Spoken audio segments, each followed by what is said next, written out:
This game had it all. Red card, extra time, and a vital kick to death. My name's Mark, let's talk rugby.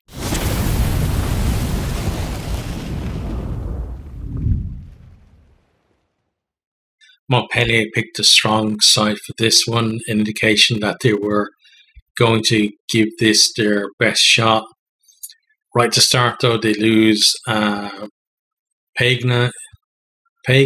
Amosa, I think it is. He's injured in the first couple of minutes. Langdon comes on to replace him at hooker. And then it's them that strike first. We have a no-arms tackle from Joe Simmons. They kick it to the corner. Goes to them all, but Exeter are able to halt them. They then spread it. Ryan Ark makes a break and puts Langdon over to score. Garbisi adds the extras 7-0 to the visitors. They then strike again. Stu, lovely long pass from him out to Lamb. Such a pass for a second row. Big carry from Lamb then on the right wing.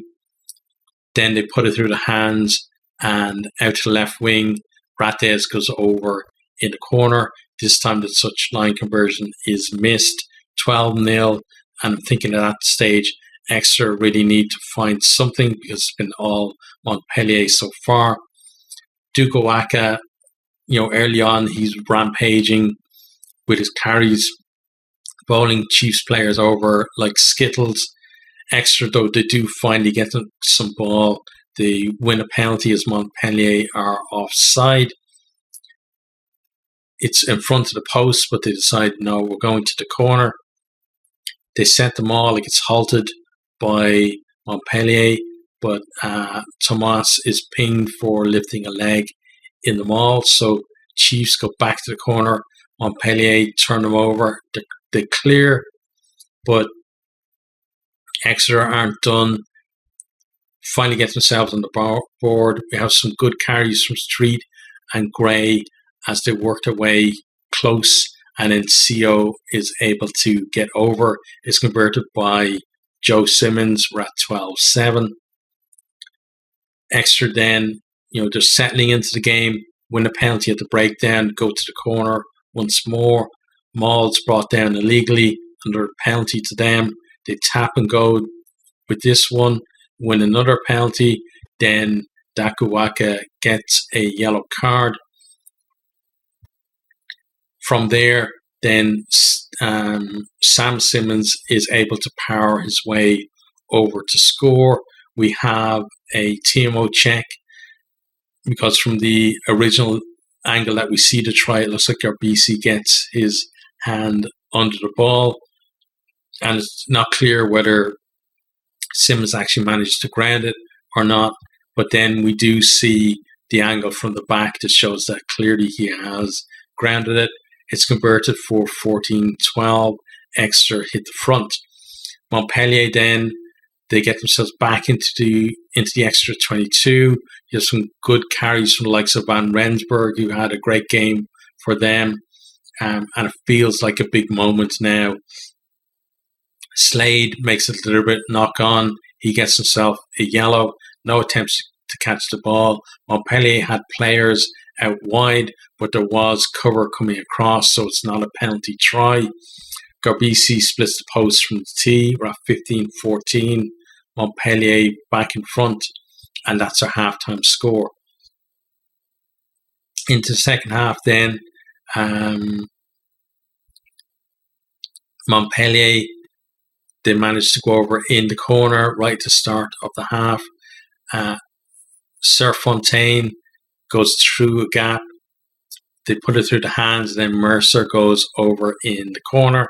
We have a TMO check, and it turns out that Stuke took a defender out off the ball in the build-up. That created a gap for Sir Fontaine to go through, so it's chalked off. It's no try. Then another few minutes after that, we have another TMO check, and we pick up a huge hit from Mercer on Chisuna. It's a high hit, contact to the head. There's no mitigation. It's a red for Mercer. Montpellier have to play the rest of the game with 14. But Montpellier initially, they respond well to, being reduced in numbers. They work their way upfield, force a penalty, and Gerbisi does the honours from the tee, 18-14. Exeter then, they start putting the ball through the hands. They're exploiting the numbers well. They manage to get Simmons in some space out wide.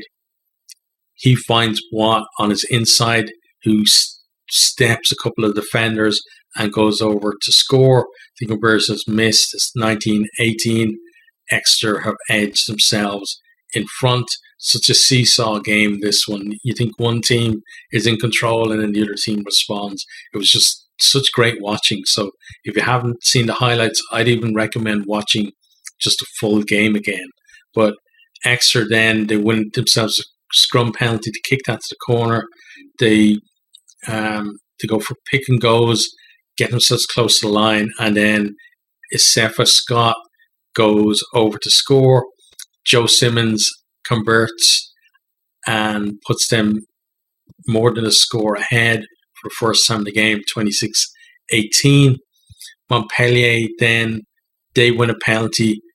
They go to the corner, look to spread it, but the pass basically passes straight to Joe Simmons, but Simmons spills the ball. I guess he's not expecting from Montpellier to pass it straight to him. It's a good attacking chance for Montpellier from the scrum. From there, they're playing on the gain line. They're really are challenging that defence. They get themselves a penalty advantage, but then they get it out to Darman and he goes over in the corner. Gerbisi misses the penalty. We then have another TMO check. Jenkins strips the ball illegally, but what happens is basically Lamb is at the bottom of the ruck, and first of all it hits him in the face, bounces back, then hits his hand and goes forward, so he's technically knocked on. And we have a while they're going through the replays, and the TMO is trying to explain to the referee exactly what's happening because she's spotted the knock on and he hasn't. He has to, it has to be pointed out to him exactly where it is. So try is chalked off there. Montpellier, to come back on the attack again. They spread it out wide. They have a two-man overlap, but then Lamb's pass is forward.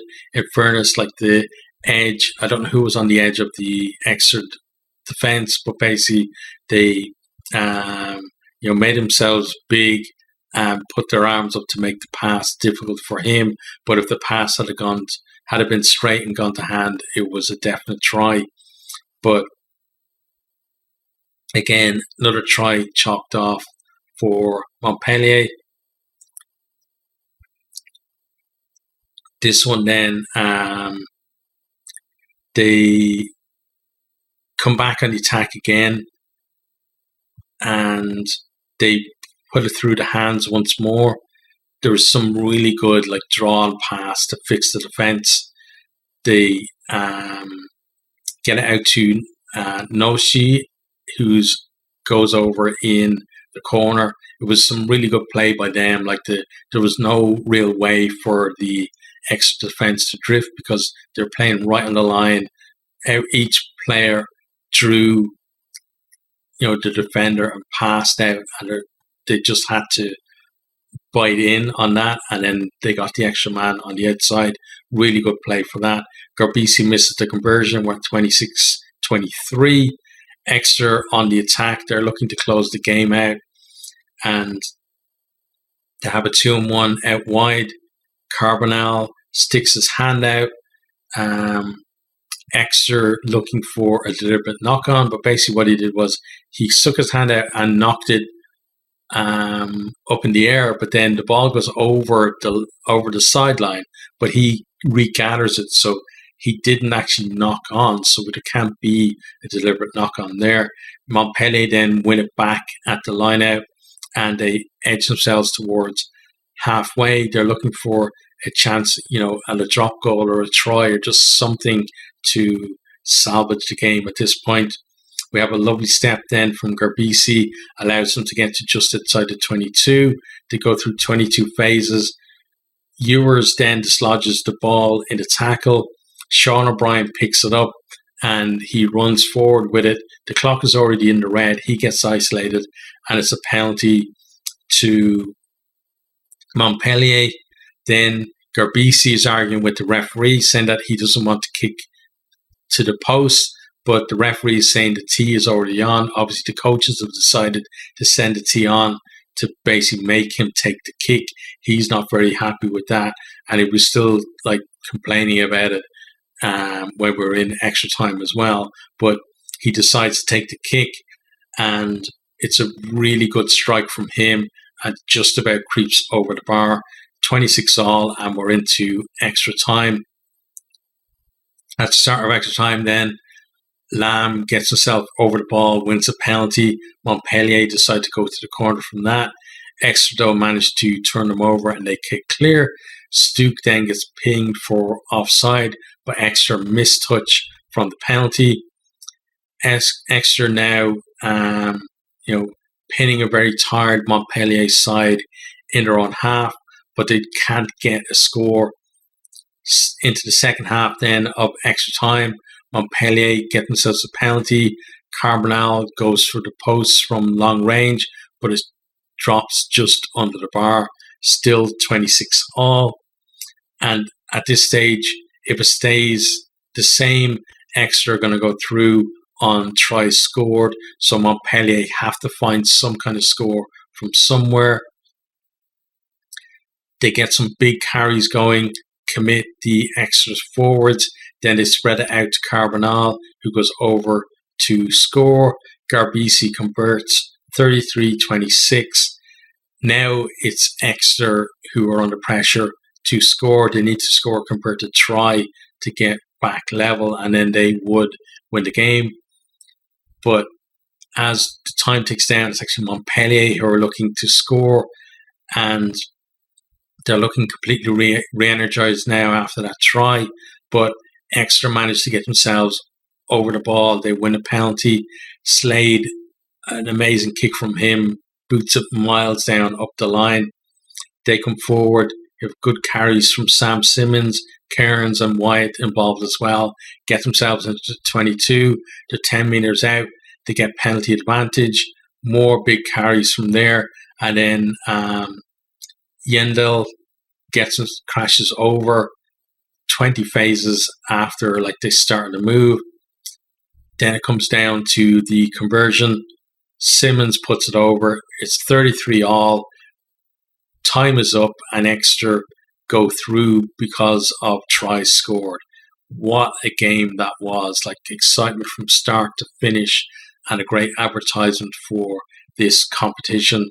And I have to say, I have to give a lot of credit to Montpellier, because I've talked about before how, French teams sometimes going away from home in this competition, they can just almost give up before the game even starts. Sometimes the coach will purposely pick a poor team that they know is going to get knocked out just because they don't think they have a chance, or once things start going against them, heads go down and they're not interested anymore. But Montpellier, they got that red card and they absolutely stayed in the game the whole way through, and very unlucky not to win.